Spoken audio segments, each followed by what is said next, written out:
I was considering what topic to write about for my blog this week, and then it hit me. Why not write about Roy Halladay? The Phils were going to honor him by retiring his number this season. Earlier this week, I saw Todd Selecki being interviewed by Tom McCarthy, and they were talking about Roy Halladay. And why not? Doc had a very interesting career. He had a very rocky start, and almost didn't make it. But he worked hard, and now he's in the Hall of Fame. I'm sure I can write something interesting about him. So I started with a Google search. I wanted to see if I could dig up some older stories and maybe find an interesting angle to write from. I was surprised when the whole first page of results was about how he had drugs in his system and was engaging in dangerous trick flying when he died. Wait a minute. Is that news? Didn't we all know that 2 years ago, right after he died? I checked the dates in all the news reports. They were all within the last 24 hours before I started my research. You see, the NTSB had just finished its report on the accident that took Doc's life. Now, you might think that the more appropriate angle would be, well, what took the NTSB so long?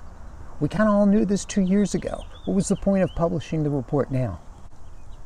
But these were all very serious stories, and they had quotes from Doc's wife, Brandy, and his sister, Heather.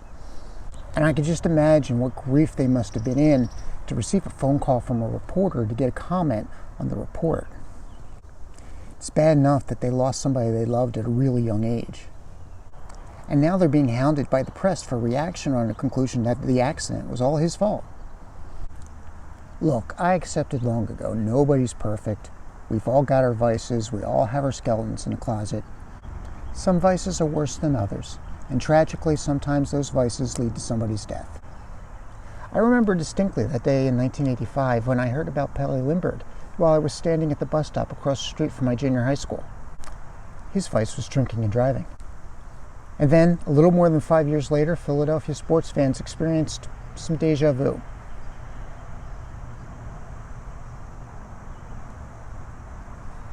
We learned that the same vice plagued Lenny Dykstra and almost robbed us of Dykstra and Dutch Dalton when they had a car crash. Of course, we now know that's not Dykstra's only vice.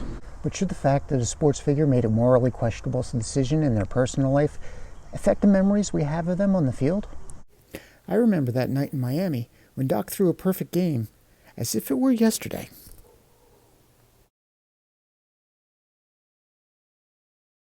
Just as I remember getting on Facebook immediately after that day in October 2010, proclaiming that I heard the Hall of Fame calling right after Doc threw only the second no-hitter in playoff history.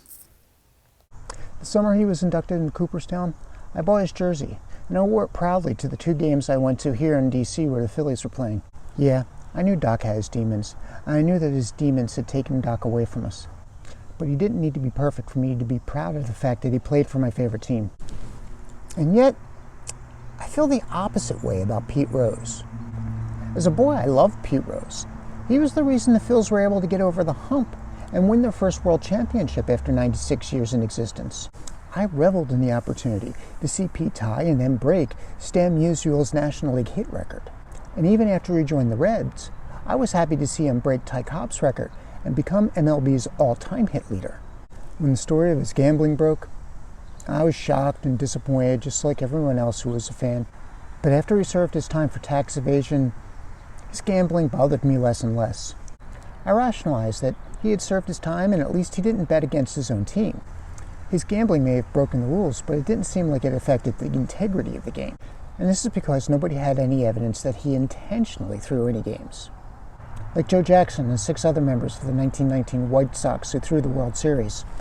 For years I was among the bandwagon of Pete Rose fans who demanded that he be allowed to be inducted into the Hall of Fame. I even had his jersey and proudly wore it to games. But that changed in 2017. That was the year the Phillies were scheduled to induct him on their Wall of Fame. But then news broke that back in the 1970s, Pete was having an affair with a teenage girl. She claimed that she was 14 or 15 when he began the affair. He claimed she was 16, and that was the age of consent in Ohio. But that rationalization really couldn't explain away the immorality of what he had done. Perhaps it's because I'm the father of a teenage girl myself. Or perhaps because it's universally accepted now that taking advantage of a high school girl in that way is just plain disgusting. I was never angry with the Phillies for canceling the Wall of Fame ceremony, but I was greatly disappointed in Pete. Now I don't wear his jersey out in public because of embarrassment, and I certainly don't support his induction into the Hall of Fame. It doesn't help that Pete Rose didn't apologize for decades for breaking baseball's golden rule. I guess that only shows that we all have that line which we can't cross. A player endangering himself with risky behavior after he retired? No, Doc Holladay's vices didn't diminish the respect I had for him on the field. It did make me more sympathetic to his widow and to his kids. I mean, his vices meant that they lost somebody they loved. And now, 2 years after his death, they had to see that all dredged up again. But Pete Rose missing out on baseball immortality, all because of his own arrogance, because of his predatory behavior towards a teenage girl?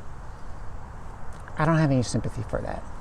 And in the end, I'm still looking forward to being in attendance on the day that the Phillies finally retire Roy Halladay's number. Thank you for watching. If you enjoyed this video and would like to see more like it, please consider becoming a patron at patreon.com. The link is in the description box. We have t-shirts, hoodies, tote bags, mugs, and more with our designs in our merch store. Please visit the merch store at the link in the description box. Please consider subscribing to our channel. Leave a comment if you have any ideas for future videos. Give us a like and click the bell button if you would like to receive notification when we publish videos in the future.